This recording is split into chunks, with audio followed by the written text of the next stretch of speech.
Negative mind గురించి మనం ముందు క్లాసుల్లో తెలుసుకున్నాం. అంటే మనలో మనల్నే వ్యతిరేకించే ఒక మనస్తత్వం. అంటాం నువ్వేదన్నా చేస్తే అది విమర్శిస్తూ ఉంటుంది, తప్పుపడుతూ ఉంటుంది, వెక్కిరిస్తూ ఉంటుంది. ఆహ్, వివిధ రకాలుగా మనల్ని విమర్శిస్తూ ఉంటుంది. మొత్తానికి మనం ఏ పని చేసినా బాధిస్తూ ఉంటుంది. అంటే మనలో ఉన్నటువంటి ఒక నెగెటివ్‌నెస్ ఏదైతే ఉందో అది మనల్ని వెంటాడుతూ, వేటాడుతూ ఉండటం మనం గమనించొచ్చు. ఒక నెగెటివ్ మైండ్, ఒక వ్యతిరేకత. ఈ వ్యతిరేకత నువ్వు ఏ పని చేసినా వ్యతిరేకిస్తుంది, వెక్కిరిస్తుంది, వెనక్కి లాగుతుంది. చిత్రంగా ఉంటుంది ఈ వ్యతిరేకత యొక్క పరిస్థితి. సాధారణంగా మనం ఎవరైనా అపకారం చేస్తూ ఉంటే అంటే ఉన్న చోటే అపకారం జరుగుతూ ఉంటే తెన్న ఇంటి వాసాలు లెక్కపెడుతున్నారంటారు. అలాగే మనలో ఉన్న ఈ వ్యతిరేకత తాను ఉన్న మనసునే పాడు చేస్తూ ఉంటుంది. తాను ఉన్న మనసునే వెక్కిరిస్తూ ఉంటుంది. తాను ఉన్న మనసునే విమర్శిస్తూ, వెక్కిరిస్తూ, వెటకారం చేస్తూ, వెనక్కి లాగేస్తూ ఉంటుంది. ఎదగనివ్వదు ఓ పట్టాన. ఆ మనిషి ఎదగడానికి ప్రయత్నం చేస్తున్నా ఎదగనివ్వదు. ఈ రకమైనటువంటి ఒక విచిత్ర మానసిక స్థితి చాలామంది అనుభవానికి వస్తూ ఉంటుంది. సరే ఈ నెగెటివ్‌నెస్ ఎక్కడిది? ఇది కొంతమందిలోనే ఎందుకుంటుంది? అంటే మనం ఏదైనా వ్యక్తి ఒక నెగెటివ్ ఫీలింగ్‌తో ఉన్నట్లయితే దాని నుంచి మనం బాల్యంలోకి వెళ్ళాల్సిందే. అక్కడ ఏం జరిగింది తెలుసుకోవాల్సిందే. అక్కడ దీనికి బీజాలు పడతాయి. అంటే ఈ మా ఏదైతే మానసిక అవలక్షణం ఉందో, మానసిక సమస్య ఉందో, అది తప్పనిసరిగా పెంచిన వాళ్ళలో తప్పనిసరిగా ఉంటుంది. ఇంట్లో తప్పనిసరిగా ఉంటుంది. పేరెంట్స్ దగ్గర ఉంటుంది.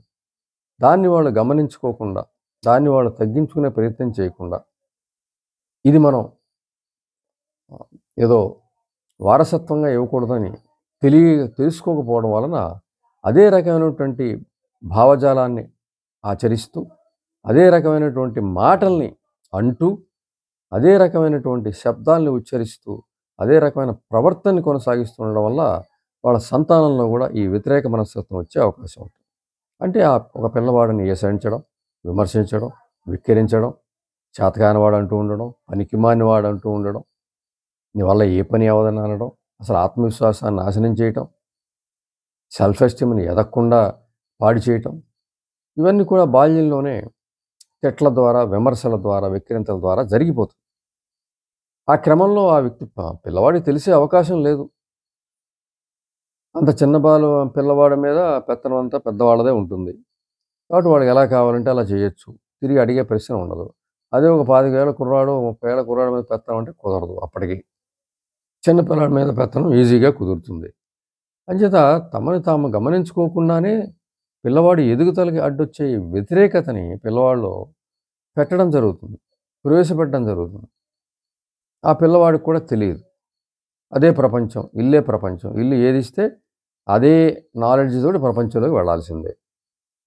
సరే ఇదే వ్యతిరేకతతో పెరిగిన పిల్లవాడు పెద్దయిన తర్వాత విచిత్ర మానసిక స్థితిలోకి వెళ్తాడు. తనని ఎదగకుండా చేసేది మరెవరో కాదు తనలో ఉన్నటువంటి వ్యతిరేకతే. బాల్యంలో చొప్పించబడినటువంటి వ్యతిరేకతే తన ఎదుగుదలకి అడ్డొస్తూ ఉంటుంది. తనేదైనా మంచి పని చేద్దామంటే చేయనివ్వదు. వ్యతిరేకిస్తుంది. నీ వల్ల అవ్వదు. బాల్యంలో ఏ మాటలైతే ఉపయోగించి లోపల ప్రవేశపెట్టబడ్డాయో అవన్నీ కూడా వరసగా వచ్చేస్తూ ఉంటాయి. నీ వల్ల అవ్వదు. నువ్వు చేయలేవు. నీ వల్ల ఎక్కడవుతుంది? ఎట్టి పరిస్థితిలోనూ అవ్వదు. చాలులే నువ్వెక్కడ చేసావు? ఏవైతే ఈ మాటలు బాల్యంలో ఉపయోగిస్తారో అవే మాటలు లోపల గూడు కట్టుకొని, పెరిగి, ముదిరిపోయి ఈ ఎంత వయసొచ్చినప్పుడు కూడా అవి తీవ్ర ప్రభావాన్ని చూపిస్తూ ఉంటాయి. వ్యతిరేకత ఏదైతే లోపల ప్రవేశపెట్టబడిందో అది రోజు రోజుకి పెరుగుతూ ఎంచేతంటే ఈ వ్యక్తికి కూడా తెలిసే నాటికి ఓ 30 ఏళ్ళు, 40 ఏళ్ళు రావచ్చు. అంతే దాని వయసు, ఆ వ్యతిరేకత వయసు అంతా ఉంటుంది ఖచ్చితంగా. ఆ వ్యతిరేకత వయసు, ఆ వ్యక్తి వయసంతా ఉంటుంది.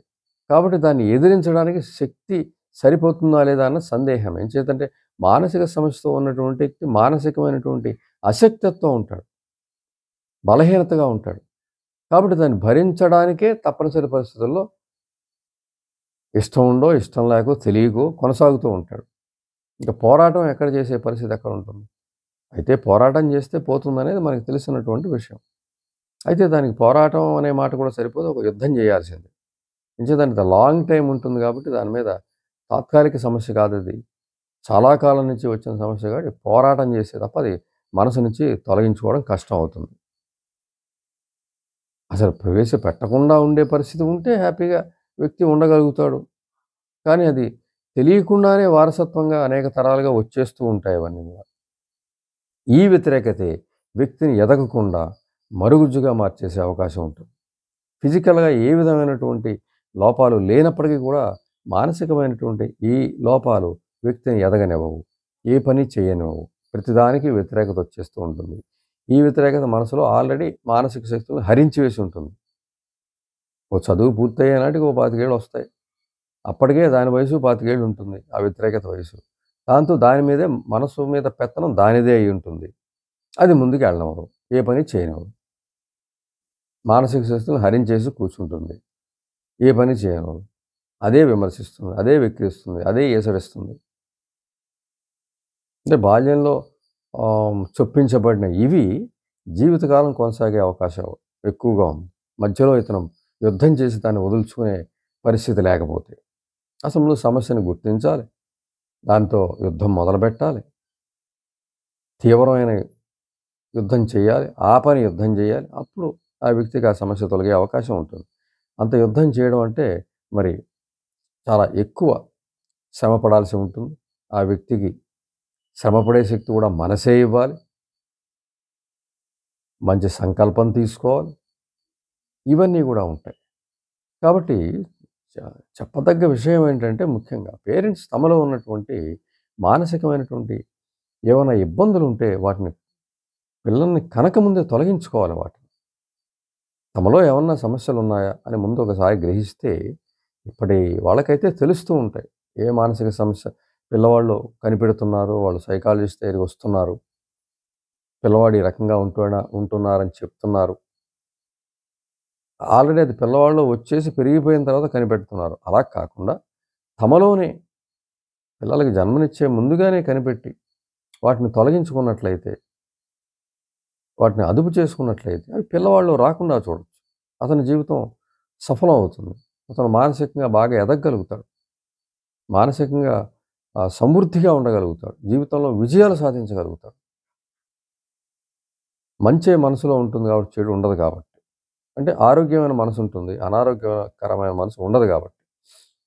అంచేత వ్యతిరేకత అనేది వ్యక్తిని ఎదగకుండా చేస్తుందని తెలుసుకున్నాం. ఆ వ్యక్తిని వెంటాడుతూ ఉంటుంది. విమర్శిస్తూ ఉంటుంది. ఏ పని చేసినా వెనక్కి లాగేస్తూ ఉంటుంది. చెయ్యనివ్వదు. దీనికి తోడు ఇతర మానసిక సమస్యలు వచ్చి చేరతాయి. సిగ్గు చేరుతుంది. బిడియం చేరుతుంది. అసమర్థత చేరుతుంది. స్వీయ చేతన చేరతాయి. ఇలాంటి అనేక మానసిక సమస్యలు చేరి మొత్తాన్ని వ్యక్తిని ఎదగకుండా చేసి ఎలాగున్న వ్యక్తిని అలాగే ఉంచేస్తాయి. అంటే వ్యతిరేకత మీద ముందు పోరాడాల్సిందే. యుద్ధం చేయాల్సిందే. వ్యతిరేకత ఏవైతే ఉన్నాయో అవన్నీ పేపర్ మీద రాసుకుంటే ఇందాక మనం చెప్పుకున్నటువంటి డిజార్డర్స్ ఇవన్నీ కలిసే వ్యతిరేకతగా రూపొందుతున్నాయి. మనసు ఒకవేళ నువ్వు చేయలేవంటే యెస్ నేను చేయగలను. అంటే ఈ అఫర్మేషన్ ఏదైతే ఉందో మనసు మీద పనిచేసినటువంటి మంత్రం లాంటిది. అంటే ఇదొక తంత్రం లాంటిది. దీన్ని పక్కన రాసుకో. నువ్వు చేయలేవు. నేను చేయగలను. నీ వల్ల అవ్వదు. నా వల్ల అవుతుంది. నీ వల్ల ఏమవుతుంది? నా వల్లే అవుతుంది. నువ్వు అసమర్థుడు. నేను సమర్థుడని. నువ్వు విజయం సాధించావు. నేను సాధించగలను. ఏ పని చేయడం చేత కాదు. ఏ పనైనా చేయడం నాకు చేతవుతుంది. ఈ రకమైనటువంటి ఈ వ్యతిరేకతకి వ్యతిరేకమైనటువంటి పాజిటివ్‌ని మనం రీఇన్ఫోర్స్ చేయగలిగితే మనసులో అది అనుక్షణం జరగాలి. యుద్ధం అంటే యుద్ధ భూమిలో ఉన్న వ్యక్తి అనుక్షణం యుద్ధంలో ఉండవలసిందే. ఈ యుద్ధానికి విశ్రాంతి లేదు. అసలు యుద్ధానికి ఏవో రాత్రులు విశ్రాంతి ఉంటే ఉండొచ్చుగా. మానసికమైనటువంటి సమస్యల మీద చేసే యుద్ధానికి విశ్రాంతి ఉండకూడదు. అది నిరంతరం మెలకువగా ఉన్నంత సేపు దాంతో పోరాటం చేయవలసిందే. చేస్తేనే తగ్గుతాయి. సాధారణ యుద్ధం సరిపోదు. భీకర యుద్ధం అంటారు. అలాంటి యుద్ధాలు చేయవలసిందే. కాబట్టి మనలో ఉన్న వ్యతిరేకతను మనం తప్పనిసరిగా ఎదిరించి తీరాల్సిందే.